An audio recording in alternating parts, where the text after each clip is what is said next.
Hello, everyone. I am I.D Gkiolnta. I am very happy to be here today. I am a teacher, a general education teacher, a special education teacher, and I am a PhD candidate here at the university, the Department of Educational and Social Policy. My presentation today is about robot application, parental involvement, and under the umbrella of distance learning.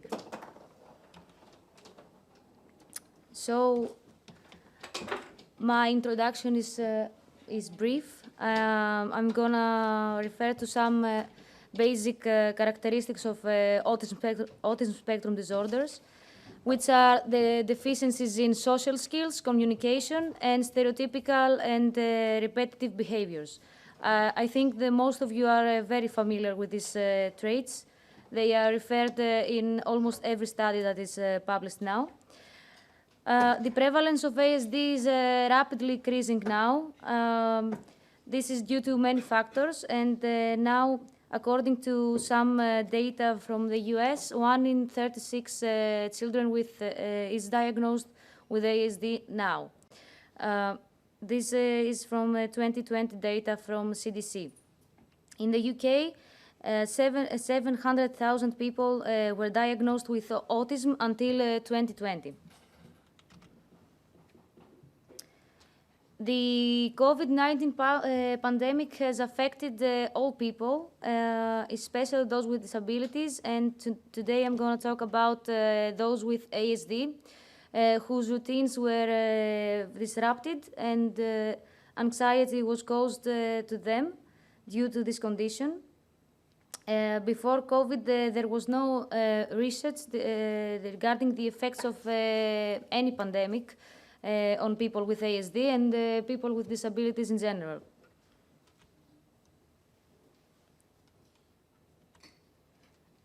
The negative effects of pandemics, of the pandemic of COVID-19 was the increased frequency of behavioral challenges, higher anxiety levels, poorer emotional regulation, and decreased social communication. And the last one especially is something that existed anyway, and now it became worse. But there were some positive effects also.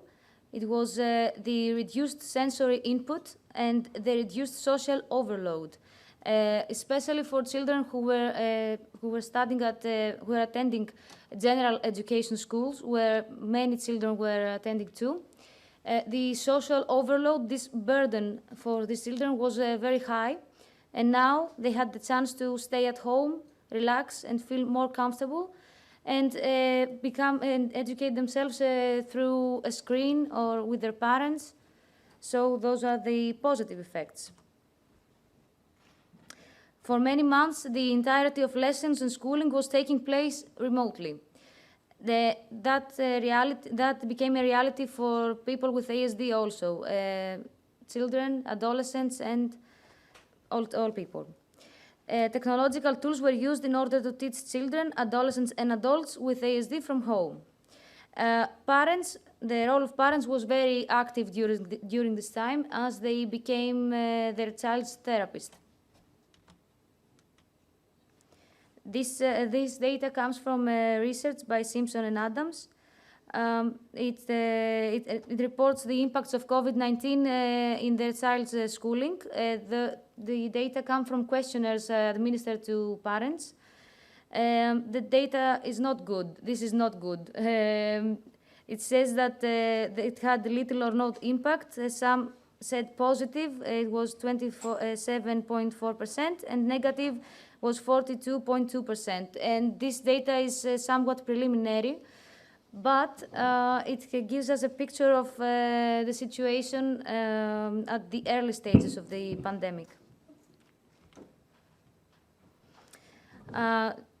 Greece was also affected by the pandemic, and all general education schools, as some people here remember, were closed, and special education schools remained open, most special education schools, And during this time, all children had to stay at home, or most children had to stay at home and become schooled there.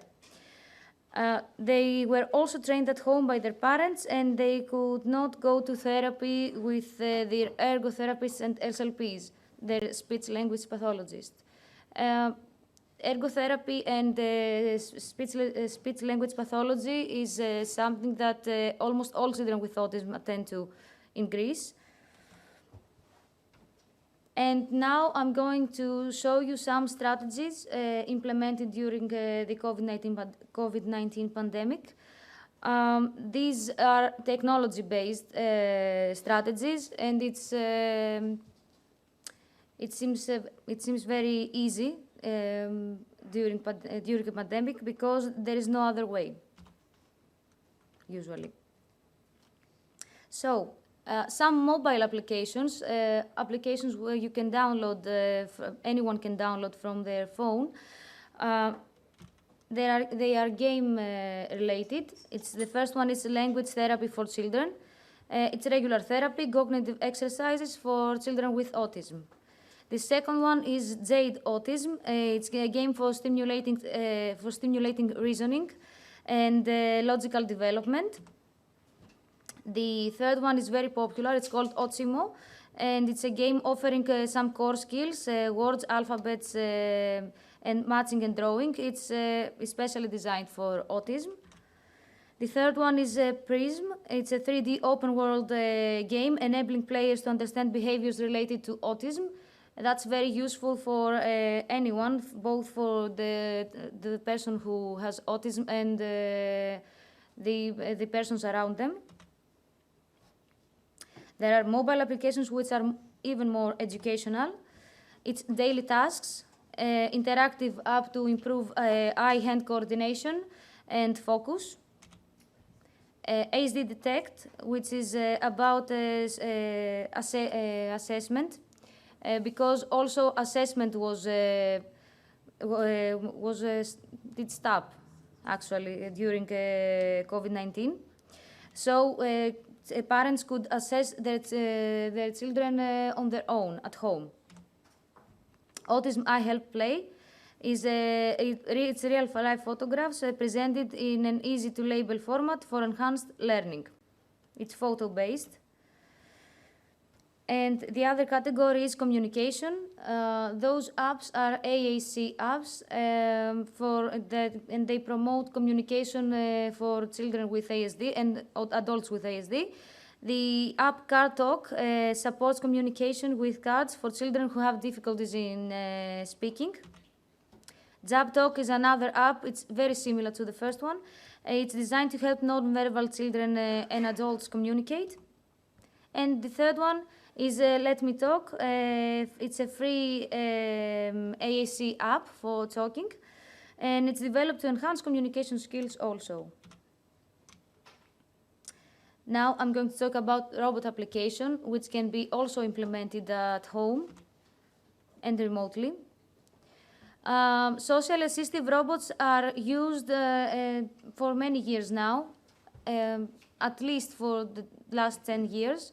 They are used in school contexts. They are used at home. They can be used almost anywhere. But now some parents had to implement robotic interventions at home with their children alone. Interactions with robots are highly predictable and structured, and this is their strength. And they enable individuals with ASD feel more safe and engage in interactions more easily. Also, robotic tools have been proven to be effective in social skills enhancement, and they have provided evidence that some researchers have provided evidence that the robotic system can improve communication skills while maintaining social distancing. And I'm going to show you the picture. This is a robotic platform used for on the left is the researcher, and on the right is the child with autism. And they use a teleoperated robot for enhancing communication skills. Despite the aforementioned gains, there are some potential risks from using robots during lockdowns. It's social withdrawal and addiction to robotic use. Especially the second one is it's very common. It's very common also for children without developmental disabilities, because technology is very pleasant to them. So some robots to use from home are Lego Mindstorms. It's a more complex system. It's also versatile and customizable. It can be used by most children, regardless of having disabilities or not. And the other robot is Lika. It's interactive, it's multisensory, and it's toy-like. It's more approachable than Lego Mindstorms. But in any case, different things work in different cases.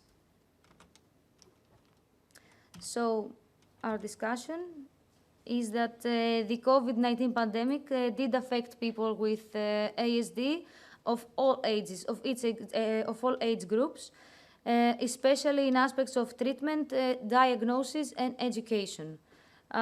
Individuals with ASD families faced various barriers and challenges during this time. It was managing their children's problematic behaviors, maintaining their routines, and educating them, along with keeping their own sanity as well. Until now, many technological tools have been developed for this group of individuals, such as mobile applications, which I showed you earlier, technological devices, and educational robots. There's a rapid and continuous emergence of new applications and devices, and it's offering opportunities for therapists and parents alike. But since not all of these tools have been tested, it's very much needed now to investigate all those means and find how to optimize them in order to use them for different contexts, different people, as there is the heterogeneity is very much present in autism spectrum disorders. I am at your disposal for any questions. Thank you.